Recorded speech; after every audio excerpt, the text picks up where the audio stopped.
യുഎഇയിൽ ഈ വർഷം 110 cloud seeding ദൗത്യങ്ങൾ പൂർത്തിയാക്കി. സ്വാഭാവികമായി രൂപപ്പെടുന്ന മഴമേഘങ്ങളിൽ മഴത്തുള്ളികളുടെ രൂപീകരണം ശക്തിപ്പെടുത്തി കൂടുതൽ മഴ പെയ്യിക്കുകയാണ് ക്ലൗഡ് സീഡിംഗിലൂടെ ലക്ഷ്യം വെക്കുന്നത്. അതേസമയം അടുത്ത ആഴ്ചയുടെ തുടക്കത്തിൽ മഴയ്ക്ക് സാധ്യതയുണ്ടെന്നും ദേശീയ കാലാവസ്ഥാ നിരീക്ഷണ കേന്ദ്രം അറിയിച്ചു. യുഎഇയിൽ ഈ വർഷം ഇതുവരെ 110 ക്ലൗഡ് സീഡിംഗ് ദൗത്യങ്ങൾ വിജയകരമായി പൂർത്തിയാക്കിയതായി ദേശീയ കാലാവസ്ഥാ കേന്ദ്രം അറിയിച്ചു. കൃത്രിമ സാങ്കേതികവിദ്യ കൂടുതൽ വികസിപ്പിക്കുന്നതിനുള്ള ശാസ്ത്രീയ ഗവേഷണങ്ങൾ തുടരുകയാണെന്നും കാലാവസ്ഥാ കേന്ദ്രം വ്യക്തമാക്കി. അതേസമയം വരുന്ന ആഴ്ചയുടെ തുടക്കത്തിൽ രാജ്യത്തിന്റെ വിവിധ ഭാഗങ്ങളിൽ കാലാവസ്ഥ അസ്ഥിരമാകാനും മഴ ലഭിക്കാനും സാധ്യതയുണ്ടെന്ന് കാലാവസ്ഥാ കേന്ദ്രം മുന്നറിയിപ്പ് നൽകി.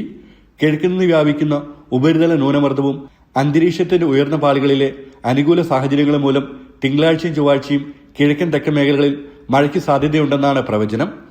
ഉച്ചയ്ക്ക് ശേഷം സംവഹന മേഘങ്ങൾ രൂപപ്പെടുകയും ചിലയിടങ്ങളിൽ ശക്തമായ മഴ ലഭിക്കുകയും ചെയ്യാൻ സാധ്യതയുണ്ടെന്നും അധികൃതർ അറിയിച്ചു. രാജ്യത്ത് മഴയുടെ അളവ് വർദ്ധിപ്പിക്കുന്നതിനായി അനുയോജ്യമായ മേഘങ്ങൾ രൂപപ്പെടുമ്പോഴെല്ലാം വർഷം മുഴുവൻ ക്ലൗഡ് സീഡിംഗ് ദൗത്യങ്ങൾ നടത്താറുണ്ടെന്ന് അധികൃതർ വ്യക്തമാക്കി.